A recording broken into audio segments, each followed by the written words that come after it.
بسم اللہ الرحمن الرحیم۔ تنویر الآثار، باب الآداب الخلاء، یعنی پاخانے کے آداب کا بیان، صفحہ نمبر 32 اور 33۔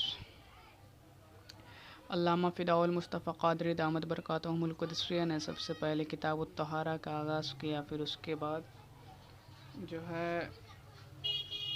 وضو کو واجب کرنے والی چیزوں کا تذکرہ کیا، اس کے بعد باندھا۔ اب اس کے بعد جو ہے بیت الخلاء کے متعلق، پیشاب و پاخانہ کے متعلق آداب بتاتے ہیں۔ خلا لغت میں کہتے ہیں خالی جگہ کو، ٹھیک ہے، خالی جگہ کو کہتے ہیں خلا، اور اصطلاح میں آبدست کو، یعنی جو استنجا کرتے ہیں اس کے بعد صفائی جو پانی سے کی جاتی ہے تو اس کو جو ہے کہا جاتا ہے آبدست۔ چونکہ یہ کام تنہائی میں ہوتا ہے نا، اسی وجہ سے اس کو جو ہے خلا کا نام دیا گیا۔ کہتے ہیں عن ابی ایوب الانصاری قال قال رسول اللہ صلی اللہ علیہ وسلم اذا اتیتم الغائط فلا تستقبلوا القبلہ ولا تستدبروها ولكن شرقوا او غربوا، متفق علیہ۔ یہ حدیث پاک جو ہے حضرت ابو ایوب انصاری رضی اللہ تعالی عنہ سے مروی ہے۔ حضرت ابو ایوب انصاری یہ وہی صحابی ہے جن کے گھر میں مدینۃ المنورہ میں اللہ کے رسول نے ان کو مہمانی کرنے کا جو ہے شرف بخشا تھا۔ آپ کا اصل نام جو ہے خالد ابن زید ہے، آپ انصاری ہیں، اور بیعت عقبہ میں آپ جو موجود تھے اور تقریباً تمام تر غزوات میں حضور کے ساتھ رہے۔ حضور نے ہجرت کے دن اولین جو ہے ان کے ہی جو گھر میں قیام فرمایا تھا، جیسے کہ بھی میں نے بتایا، اور صحابہ کرام کے جو آپس میں اختلاف ہوئے تو اس وقت حضرت علی رضی اللہ تعالی عنہ کے ساتھ تمام جنگوں میں آپ شامل رہے۔ یزید ابن معاویہ کی سرکردگی میں جو روم پر جہاد ہوئے ان میں آپ غازیانہ شان میں شامل بھی تھے، اور قسطنطنیہ پر جب حملہ کے وقت آپ بیمار ہوئے تو وصیت کی کہ اس جہاد میں جو ہے نا میری امت میری میت جو ہے اپنے ساتھ رکھنا ہے، یعنی میرے جسم کو ساتھ رکھنا، اور قسطنطنیہ فتح ہو جائے تو مجاہدین کی قدموں کے نیچے مجھے دفن کرنا۔ اللہ اکبر۔ چنانچہ آپ کی وصیت پر عمل کیا گیا، آپ کو قسطنطنیہ کے فصیل کے نیچے جو ہے مدفون کیا، وہیں آپ کے جو ہے مزار مبارک زیارت گاہ خواص و عوام ہے، اور کہا جاتا ہے بیمار ان کی قبر کی مٹی سے جو ہے شفا پاتے ہیں، سبحان اللہ۔ تو بہرحال یہ ان سے ہی یہ حدیث پاک مروی ہے، وہ کہتے ہیں کہ اللہ کے رسول نے ارشاد فرمایا، قال رسول اللہ صلی اللہ علیہ وسلم اذا اتیتم الغائط فلا تستقبلوا القبلہ، کہ جب تم پاخانہ جاؤ تو قبلہ کی طرف منہ نہ کرو، ولا تستدبروها، اور نہ پیٹھ، یعنی جب پاخانہ جاؤ تو نہ اس طرف منہ کرو، رخ کرو، اور نہ پیٹھ کرو، ولیکن شرقوا او غربوا، لیکن یا تو پورب کی طرف ہو جاؤ یا پچھم کی طرف۔ یعنی یہ حکم جو ہے نبی پاک مدینۃ المنورہ سے دے رہے ہیں، تو وہاں سے جو ہے بیت المقدس یعنی مدینۃ المنورہ میں چونکہ قبلہ جانب جو ہے وہ جنوب میں ہے، جانب جنوب میں قبلہ پڑتا ہے، اور شام جو ہے یعنی بیت المقدس شمال میں پڑتا ہے۔ وہاں کے لحاظ سے سرکار نے فرمایا، ٹھیک ہے، کہ شرق و غرب یعنی مشرق و مغرب کو منہ نہ کرو، اور چونکہ ہمارے یہاں جو ہے جانب مغرب میں قبلہ ہے نا، لہٰذا ہم لوگ جنوب یا شمال کو منہ کریں گے اور مغرب و مشرق کی طرف نہیں کریں گے۔ اور نیز اس حدیث پاک میں جو ہے جنگل یا آبادی کی کوئی قید نہیں لگائے، بہرحال کعبہ، ٹھیک ہے نا، یعنی یہ نہیں کہ جنگل میں یا آبادی میں، بلکہ ہر جگہ یہی حکم ہے کہ قبلہ کی طرف نہ جو ہے چہرہ ہو نہ پیٹھ ہو، اور قبلہ کو منہ یا پیٹ کر کے استنجا کرنا یہ حرام لکھا گیا ہے۔ حنفیوں کا یہی مذہب بتایا گیا۔ ٹھیک، یہ جو ہے پہلی حدیث پاک رقم فرمائی۔ دوسری حدیث جو لکھتے ہیں کہ عن انس قال كان رسول الله صلى الله عليه وسلم اذا دخل الخلاء يقول اللهم اني اعوذ بك من الخبث والخبائث، کہ حضرت انس رضی اللہ تعالی عنہ فرماتے ہیں کہ اللہ کے رسول صلی اللہ علیہ وسلم اذا دخل الخلاء، جب بیت الخلاء میں پاخانہ میں داخل ہوتے، یقول تو کہتے تھے، تو فرماتے تھے اللہم انی اعوذ بک من الخبث والخبائث، کہ اے اللہ میں خبیث جنات اور خبیث جناتنیوں سے تیری پناہ مانگتا ہوں۔ یہ پاخانہ میں داخل ہونے سے قبل یہ دعا پڑھنا چاہیے، ٹھیک ہے، اس سے داخل ہونے کے بعد نہیں، اس لیے کہ وہ گندی اور ناپاک جگہ، اور ناپاک جگہ میں ذکر اللہ جو ہے منع ہے۔ اسی طرح ننگے ہو کر تو اور بھی ممنوع ہے، نہیں اس کی جو ہے اجازت نہیں ہے، اور اس وجہ سے بھی کہ پاخانے میں گندے جنات رہتے ہیں، تو لہٰذا یہ دعا پاخانے کے باہر پڑھی جائے، اس کے بعد داخل ہو جائے۔ اور یہاں جو ہے خبیث اور خبث اور خبائث کا جو لفظ آیا، خبیث اور خبائث، تو اس کے کئی معنی بتائے گئے ہیں، اور بہتر وہی جو یہاں پہ بھی ذکر کیا گیا، یعنی خبیث جنات اور خبیثہ جناتنی۔ دوسری حدیث پاک دیکھیں، عن ابن عباس قال مر النبی صلی اللہ علیہ وسلم بقبرین فقال انہما لا يعذبان وما يعذبان في كبير اما احدهما فكان لا يستتر من البول وفي رواية للمسلم لا يستنصه من البول واما الاخر فكان يمشي بالنميمة ثم اخذ جريدة رطبة فشقها بنصفين ثم عرس في كل قبر واحدة قالوا يا رسول الله صلی اللہ علیہ وسلم لما صنعت هذا فقال لعله ان يخفف عنهما ما لم ييبسا۔ سبحان اللہ، یہ حدیث پاک جو ہے بڑے معرکے کی ہے۔ پہلے اس کا ترجمہ سن لیں، پھر اس سے میں بالترتیب بتاؤں گا کہ کتنے مسائل اس حدیث سے جو ہے استخراج کیے جاتے ہیں، مستنبط ہوتے ہیں۔ کہتے ہیں حضرت ابن عباس رضی اللہ تعالی عنہ فرماتے ہیں کہ نبی پاک علیہ السلام دو قبروں پر سے گزرے، ٹھیک ہے، مر نبی صلی اللہ علیہ وسلم بقبرین، دو قبروں پر سے گزرے، فقال تو فرمایا انہما لیعذبان، کہ یہ دونوں عذاب کے، ان دونوں کو جو ہے عذاب دیے جا رہے ہیں، وما يعذبان فی کبیر، اور کسی بڑی چیز میں عذاب جو ہے نہیں دیے جا رہے، یعنی کوئی بڑی وجہ نہیں ہے عذاب کی، معمولی وجہ سے ان کو جو ہے وہ ہے عذاب میں مبتلا ہے یہ دونوں۔ وہ کیا وجہ ہے؟ فرماتے اما احدہما فکان لا یستتر من البول، فرماتے ہیں ان میں سے ایک کو جو عذاب وہ دیا جا رہا ہے، تو اس وجہ سے کہ ان میں سے ایک تو پیشاب سے احتیاط نہیں کرتا تھا،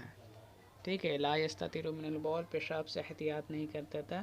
وفی روایت للمسلم، اس کو جو ہے مسلم کی روایت میں یہ ہے، ٹھیک ہے، لا یستنصح من البول، کہ مسلم کی روایت میں یہ ہے کہ پیشاب سے پرہیز نہ کرتا تھا، پیشاب میں احتیاط نہیں کرتا، مطلب الفاظ کے تھوڑا چینجنگ ہے، ورنہ معنی دونوں کا ایک ہی تقریباً۔ پھر آگے فرماتے وَأَمَّا الْآخَرُ، اور دوسرے کو کیوں عذاب دیا جا رہا ہے، فَكَانَ يَمْشِي بِالنَّمِيمَةِ، کہ دوسرا چغل خوری کرتا تھا، ثُمَّ أَخَذَ جَرِيدَةً، تو پھر آپ نے ایک جو ہے ثم اخذ جریرتن رطبتن، تو آپ نے ایک ہری اور تر شاخ جو تھی اس کو لی، فشقها بنصفین، تو اسے چیر کر 2 حصے فرمائے، ثم عرص فی کل قبر واحدہ، پھر جو ہے ہر قبر پر ایک ایک کر کے مطلب دونوں کو گاڑ دیے۔ قالوا یا رسول اللہ صلی اللہ علیہ وسلم، لوگوں نے عرض کیا یا رسول اللہ علیہ السلام، لما صنعت هذا، آپ نے یہ کیوں کیا؟ فقال لعلہ ان یخفف عنہما ما لم ییبسا، کہ شاید یہ جب تک مطلب یہ نہ سوکھیں گے یہ دونوں ٹہنیاں تب تک ان کا عذاب ہلکا ہو۔ یہ حدیث پاک جو ہے ہم اہل سنت والجماعت کے لیے بہت ہمارے جو ہے معمولات ہیں ان کے اوپر ایک بہت بڑی دلیل ہے، اور وہابیوں کے جو ہے لیے ایک بہت بڑا مطلب ان کے منہ پہ تماچا کا ہے، یا پھر ان کے لیے ایک بہت بڑا مسئلہ ہے اس حدیث سے ان لوگوں کے عقیدے پہ، چونکہ ہر چیز میں جو کفر شرک اور بدعت کا فتویٰ لگاتے ہیں، تو اب اس سے دیکھیں کتنی چیزیں ثابت ہوگی، وہ بالترتیب دیکھتے جائے کتنے مسائل اس سے اخذ ہوں گے۔ ایک نمبر دیکھیں اس حدیث پاک سے یہ سمجھ میں آیا کہ حضور کی نگاہ کے لیے کوئی شے جو ہے وہ آڑ نہیں ہے، ٹھیک ہے نا، کھلی چیز ہو یا چھپی چیزیں ہو، ہر چیز آپ پر جو ہے ظاہر ہے، اس لیے کہ عذاب قبر جو ہے وہ چھپی چیز ہوئی تھی نا، اوپر سے تو دکھنے کا چیز ہے نہیں وہ، تو عذاب قبر اندر کی چیز ہے۔ حضور قبر کے اوپر جب کہ تشریف رکھتے تھے، اس کے بعد بھی عذاب قبر کو ملاحظہ فرما رہے ہیں، تو اب دیکھیں سرکار کے نگاہ وسعت کا یہ عالم ہے کہ چھپی چیزوں کو بھی سرکار ملاحظہ فرماتے ہیں۔ ایک چیز یہ اس حدیث پاک سے سمجھ میں ہے، اور دوسری چیز دیکھیں کہ حضور خلقت کے ہر کھلے چھپے کام کو بھی دیکھ رہے ہیں، ماشاء اللہ سبحان اللہ، ہے نا، کہ کون کیا کر رہا ہے اور یہ کیا کرتا تھا۔ دیکھیے کس طور پہ فرما دیا کہ ایک چغلی کرتا تھا اور ایک پیشاب سے نہیں بچتا تھا، اب یہ سرکار کے سامنے اس نے کیا، سرکار وہاں سب کہاں کیا پتہ نہیں، لیکن جہاں بھی کیا اللہ کے رسول کی نگاہوں سے اوجھل نہیں تھا، وہ سرکار اس کو بھی ملاحظہ فرما رہے تھے کہ ایک چغل خوری کر رہا ہے، یہ دل کے معاملات ہے، باطن کے معاملات ہیں، اور اس کو بھی سرکار ملاحظہ فرما کر کے بتا رہے ہیں کہ کس وجہ سے ان لوگوں پر عذاب ہے۔ تیسری بات یہ ہے کہ گناہ صغیرہ پر حشر و قبر میں جو ہے عذاب ہو سکتا ہے، ٹھیک ہے، دیکھو چغلی جو ہے صغیرہ میں سے مگر عذاب ہو رہا ہے نا، تو اس پر بھی قبر میں عذاب ہو، قبر و حشر میں صغیرہ پر بھی عذاب ہو سکتا ہے، یہ بھی بات پتہ معلوم چلا۔ چوتھی بات یہ کہ حضور ہر گناہ کا علاج بھی جانتے ہیں، سبحان اللہ، ہے کہ نہیں، دیکھو قبر پر شاخیں لگائیں تاکہ عذاب ہلکا ہو جائے، اب گناہ تو مطلب بیماری تو دیکھ ہی رہے ان لوگوں کو کیا تھی، اور علاج بھی جان رہے، تبھی تو اپنے ایک ہری جو ہے ترس شاخ کو وہاں پہ جو ہے گاڑ دیا ہے نا، مطلب کہ ہر گناہ کا سرکار علاج بھی جانتے ہیں ماشاءاللہ۔ پانچویں چیز یہ ہے کہ قبروں پر جو ہے سبزہ پھول ہار وغیرہ ڈالنا سنت سے کیا ہے ثابت ہے، کہ اس کی تسبیح سے مردے کو راحت ہے، کہ دیکھے سرکار نے قبر پر جو ہے ٹہنی جو تر تھی اس کو گاڑ کے فرمایا جب تک یہ سوکھے گی نہیں اس پہ عذاب ہوتا رہے گا، کیوں کہ وہ اللہ کا ذکر کرتے رہے گی، تسبیح کرتی ہے، تو اس وجہ سے اللہ کی رحمت اللہ کی نازل ہوگی، تو اس سے عذاب تخفیف ہو جائے گی، عذاب میں تخفیف ہو جائے، تو گویا قبروں پر سبزہ، اسی طرح گلاب پھول وغیرہ جو ہم لوگ چڑھاتے ہیں، پھول کے چادر، تو یہ اسی حدیث سے ثابت ہے۔ سمجھ میں آئی بات؟ جو لوگ بدعت اور معاذ اللہ کیا کیا کہتے ہیں تو وہ لوگ اپنی دلیل لائیں۔ اور ایک چھٹی بات یہ معلوم چلی کہ قبر پر قرآن پاک کی تلاوت، ٹھیک ہے، وہاں حافظ بٹھانا یہ بھی بہت اچھا ہے، کہ جب سبزہ کے ذکر سے عذاب ہلکا ہو سکتا ہے تو انسان کے ذکر سے تو بدرجہ اولیٰ جو ہے ہلکا ہوگا۔ ہے نا. اسی لیے بہت سارے جو ہے جگہوں پر اس طور پہ معاملہ کیا جاتا ہے کہ، اور ہم لوگ بھی پڑھتے ہیں قبر کے پاس جا کر کے، تو اللہ قرآن پاک کی تلاوت، تو یہ جو ہے مردے کے لیے باعث رحمت ہوتے ہیں. اور جو ہے اس پر ایک صحابی نے بھی عمل کیا ہے. حضرت بریدہ صحابی نے وصیت کی تھی کہ میری قبر میں 2 ہری شاخیں ڈال دی جائے تاکہ جو ہے نجات نصیب ہو. سبحان اللہ. صحابی کا بھی اس پر عمل ہوا. 7ویں بات یہ معلوم چلی، اگرچہ ہر خشک و ترج چیز جو ہے تسبیح پڑتی ہے، ٹھیک ہے، مگر سبزے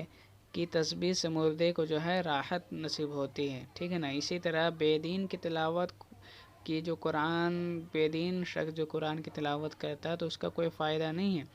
کہ اس میں کفر کی خشکی ہے، اور مومن کی تلاوت مفید ہے اس لیے کہ اس کے اندر ایمان کی تری ہے نا، تو تری چیز سے ہی فائدہ ہوگا. اور ایک بات 8ویں چیز یہ معلوم ہوئی کہ گناہگاروں کی قبر پر سبزہ جو ہے عذاب ہلکا کرے گا، اور بزرگوں کی قبروں پر سبزہ مدفون کا ثواب و درجہ بڑھائے گا، ٹھیک ہے. بزرگوں کے قبروں پر وہ عذاب کو ہلکا کرنے کے لیے نہیں، بلکہ ان کے ثواب میں اضافہ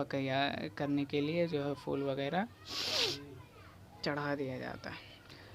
اور ایک 9ویں بات یہ معلوم چلی کہ حلال جانوروں کا پیشاب بھی جو ہے نجس ہے، جس سے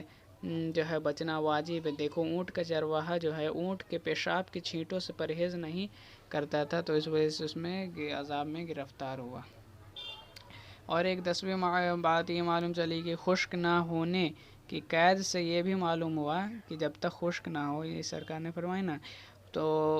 اس قید سے یہ معلوم ہوا کہ یہ تاثیر صرف حضور کے ہاتھ شریف کی نہ تھی، بلکہ عام اشخاص بھی کریں گے تو اس پر بھی جو ہے قبر پر سبزہ کریں گے، ڈالیں گے، تو یہی تاثیر انشاءاللہ ہوگی. لیکن خشک نہ ہونے کی تو جو ہے یہاں پہ اس سے معلوم چل رہی. اور ایک آخری بات یہ معلوم چلی کہ بزرگوں کے قبرستان میں قدم رکھنے کی یہ برکت سے جو ہے کہ وہاں کے عذاب اٹھا لیے جاتے ہیں یا جو ہے تخفیف کر دی جاتے ہیں. سبحان اللہ. یہ جو ہے حدیث پاک کا مختصر جو ہے خلاصہ تھا. اچھا آئیے دوسری حدیث پاک کی طرف. عن ابن مسعود قال قال رسول الله صلی اللہ علیہ وسلم لا تستنجوا بالروث ولا بالعظام فإنها زاد إخوانكم من الجن. رواہ الترمذی. حضرت ابن مسعود رضی اللہ تعالی عنہ سے روایت ہے، وہ کہتے ہیں کہ اللہ کے رسول نے ارشاد فرمایا لا تستنجوا بالروث ولا بالعظام، کہ نہ گوبر سے استنجا کرو اور نہ ہی ہڈی سے. کیوں؟ فإنها زاد إخوانكم من الجن، اس لیے کہ یہ تمہارے بھائی جنوں کی خوراک ہے. اللہ سبحان اللہ. دیکھیں ہڈیاں جو ہے یہ جنات کی خوراک ہے، ٹھیک ہے، اور گوبر یہ ان کے جانوروں کی غذا ہے، ٹھیک ہے. چونکہ حدیث پاک میں جو اللہ کے رسول نے سرکار نے جو فرمایا فإنها زاد، تو ہاں ضمیر جو ہے واحد کی ضمیر لوٹائی، تو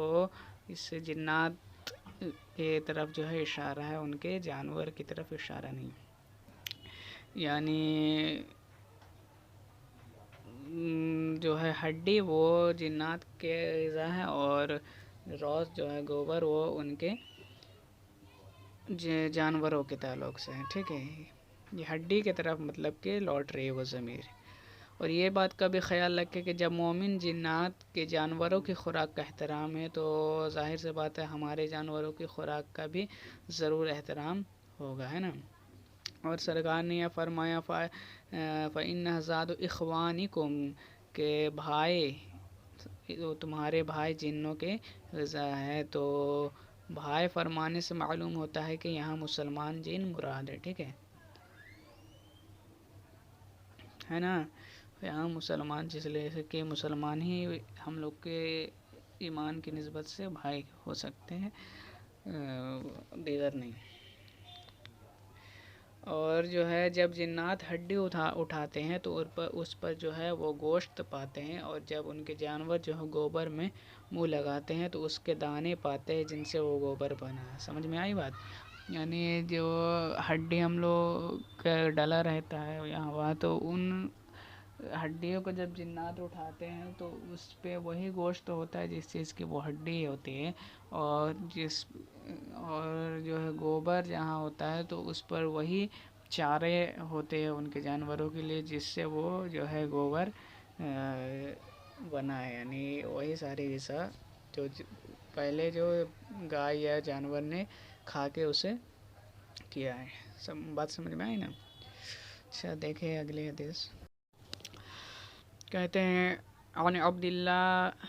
الله بن مغفل قال قال رسول الله صلى الله عليه وسلم لا يبولن أحدكم في مستحمه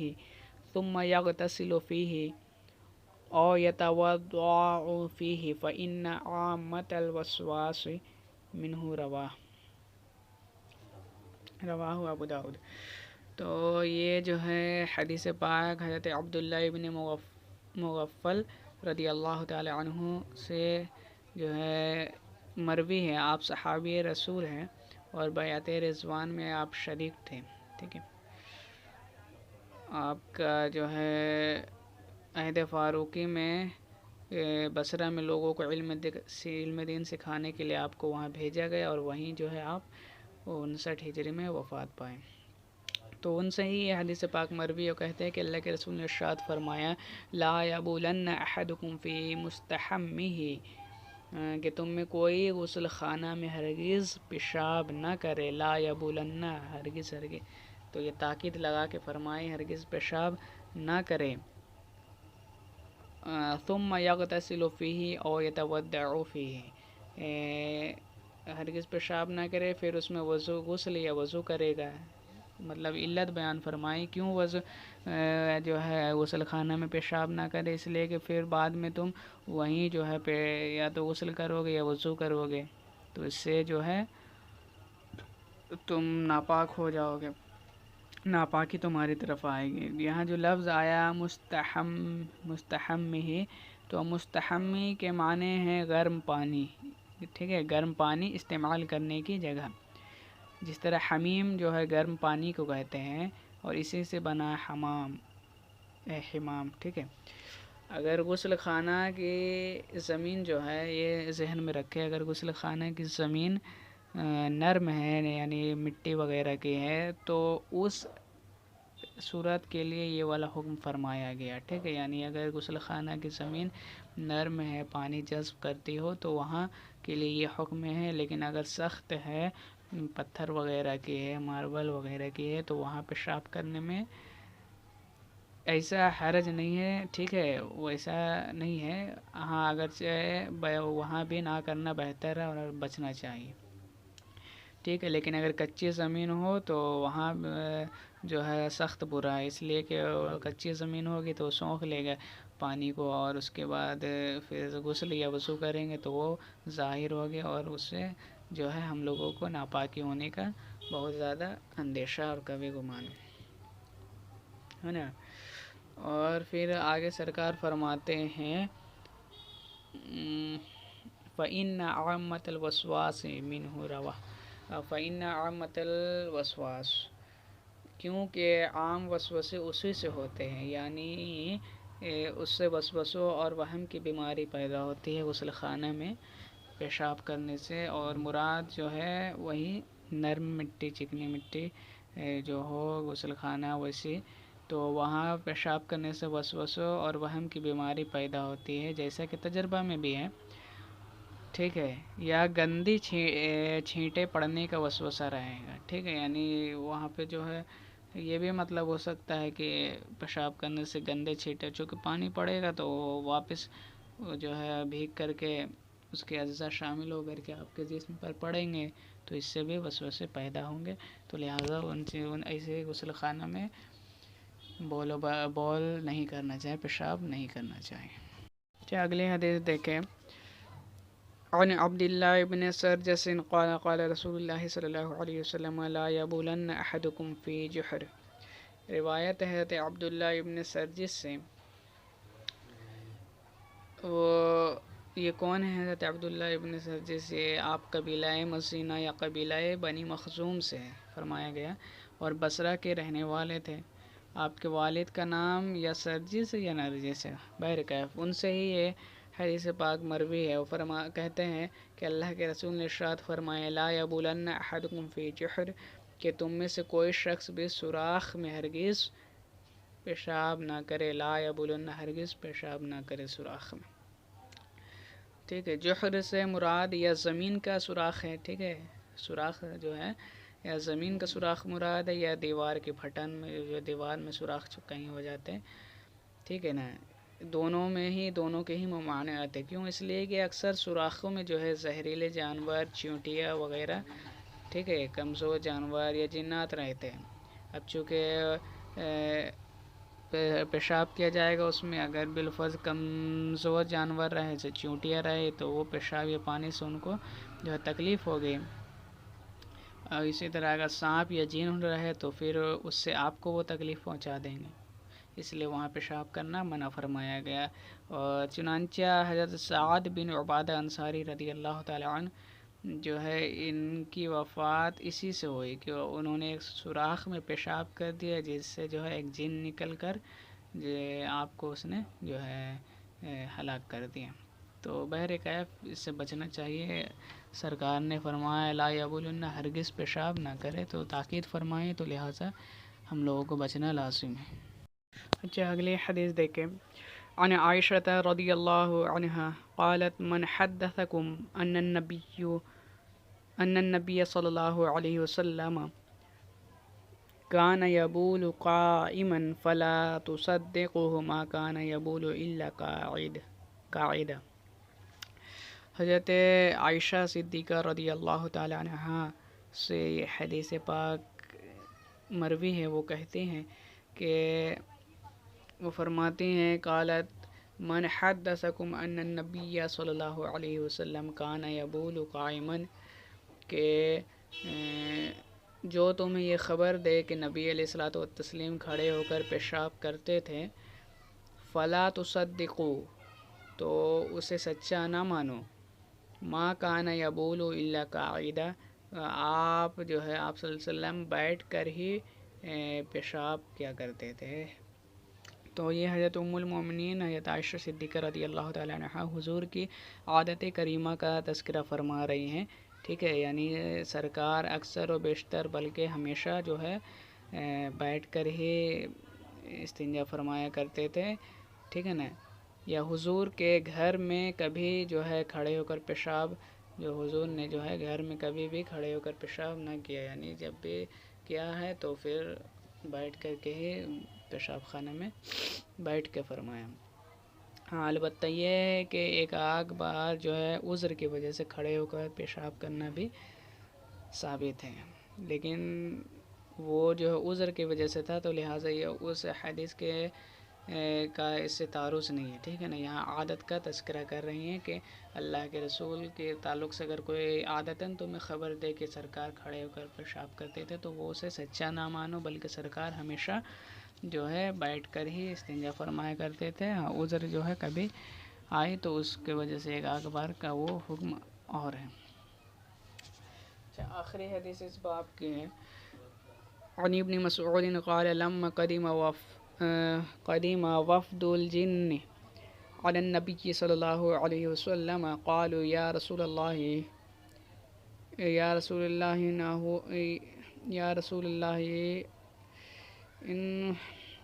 انها أمتك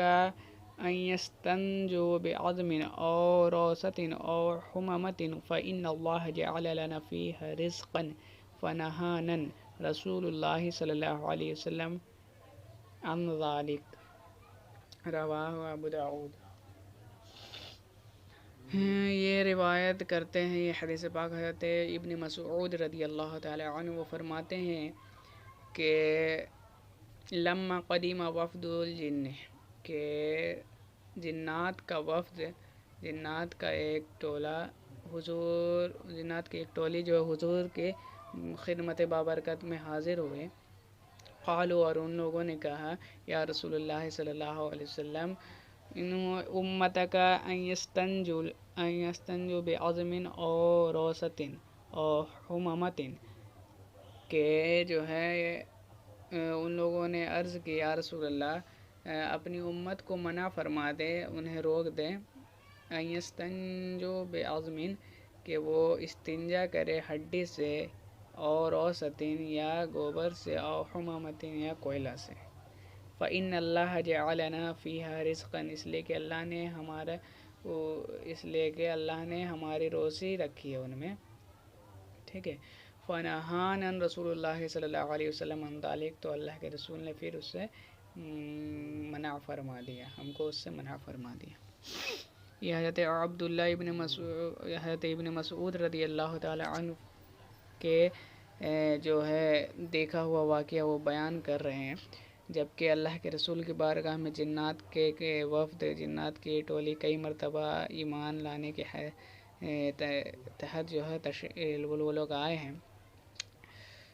تو خیر وہ ایک موقع پر حضرت ابن مسعود رضی اللہ تعالیٰ عنہ تھے، تو انہوں نے یہ معاملہ دیکھا کہ جنات آئے اور انہوں نے کہا کہ اللہ کے رسول انسانوں کو کہہ دیں، فرما دیجئے کہ جو ہے منع فرما دیجئے کہ ہڈی، گوبر اور کوئلہ سے جو ہے استنجا نہ کیا کرے، اس لیے کہ وہ ہماری اللہ نے اس میں رزق رکھی۔ تو سرکار نے پھر اس وقت جو ہے اس وقت سے منع فرما دیا۔ یا یہ بھی ممکن ہے کہ یہ حدیث پاک جب جو ہے بیان کی گئی تھی نا، تو مطلب یہ حدیث پاک جب ہوا واقعہ یہ والا، تو کوئلہ اور ہڈی جنات کی خوراک ہے یہ سارے معاملات، تو ان سے جو ہے استنجا کرنے کی اسی وجہ سے ممانعات ہیں، ٹھیک ہے، کہ اس سے یہ جو ہے جنات کے غذا میں سے ہے۔ اب کون سی کس کی ہے وہ پہلے اس کا تذکرہ ہو چکا ہے نا۔ اب یہ اعتراض نہیں آئے گا کہ جب معاذ اللہ وہ جب گندا گوبر کھا لیتے ہیں تو انہیں انسان کی بھی جو ہے گندگی کھا لینی چاہیے، کیونکہ ان کے جانور کی غذا یہ گندگی نہیں ہے، بلکہ وہ ہے جو مطلب کہ پہلے کے جانور نے جو کھا کر کے نکالا ہے، تو وہی ان کے جانور کے سامنے وہ ہو جاتا ہے نا۔ اور جنات کے سامنے بھی ہڈی اور کوئلہ جو ہے اسی طور پر غذا میں تبدیل ہو جاتی ہے۔ اللہ تبارک و تعالی ہمیں طہارت اور سرکار کے فرمودات کے مطابق طہارت اختیار کرنے اور اس پر عمل کی توفیق بخشے، آمین بجاہ النبی الامین، وما علینا الا البلاغ۔